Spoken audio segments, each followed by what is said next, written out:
नमस्कार मित्रों, जितेंद्र कुमार पांडे, सहायक जिला शासकीय अधिवक्ता कानपुर नगर।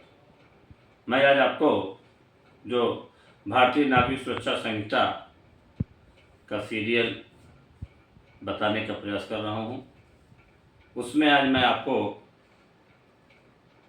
250 भारतीय नागरिक सुरक्षा संहिता के विषय में बताऊंगा। पहले समझ लें कि सीआरपीसी, जिसको हम लोग दंड प्रक्रिया संहिता कहते थे, उसमें 227 जो था, जिसे हम लोग कहते थे डिस्चार्ज, उन्मोचित किसी भी अभियुक्त को।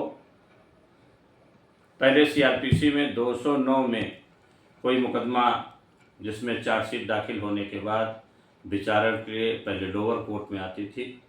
फिर 209 में अगर वो मुकदमा सत्र परीक्षण के योग्य है तो उसका विचारण सत्र परीक्षण के लिए मजिस्ट्रेट 209 में सुपुर्दगी करता था। अब ये सुपुर्दगी भारतीय नागरिक सुरक्षा संहिता की धारा 231 में है कि 231 में कोई मुकदमा जिसमें चार्जशीट लग के आई है, उसे सुनवाई के लिए 231 में सेशन में सुपुर्दगी की जाएगी। सुपुर्दगी करने के बाद न्यायालय में पहले हम लोग 227 सीआरपीसी में प्रार्थना पत्र उन्मोचन का देते थे, जिसको हम लोग कहते हैं डिस्चार्ज। अब वो प्रार्थना पत्र 250 सीआरपीसी में दिया जाएगा और उन्मोचन के प्रार्थना पत्र में यदि अभियुक्त के विरुद्ध कोई पर्याप्त आधार नहीं है और कोई ऐसी साक्ष्य नहीं है तो कोर्ट उसका रीजंस लिखते समय उस अभियुक्त को उस मुकदमे से डिस्चार्ज कर सकती है।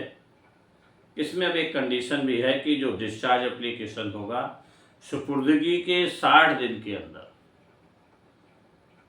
250 में दे दिया गया जो सुपुर्दगी 231 में की जाएगी, उसके 60 दिन के अंदर उन्मोचन प्रार्थना पत्र के अवधि में ही देना है।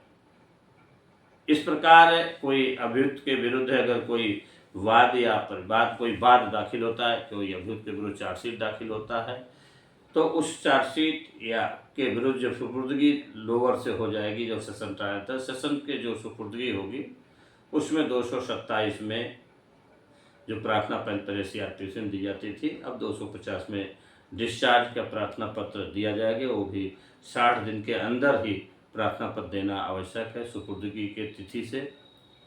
मैं आज आपको निश्चित रूप से ये अधिवक्ता जो हमारे प्रैक्टिस में हैं, ये उन्मोचन के लिए प्रार्थना पत्र देते हैं, उनको इस विषय की जानकारी रखना बहुत ज़रूरी है कि 250 जो भारतीय नागरिक सुरक्षा संहिता बनी है उसमें हम सुपुर्दगी के 60 दिन के अंतर्गत उन्मोचन का प्रार्थना पत्र इस आधार पर देंगे। अगर न्यायालय समझती है कि अभियुक्त के विरुद्ध कोई पर्याप्त आधार नहीं है, कोई साक्ष्य नहीं है, तो उसे डिस्चार्ज कर सकती है।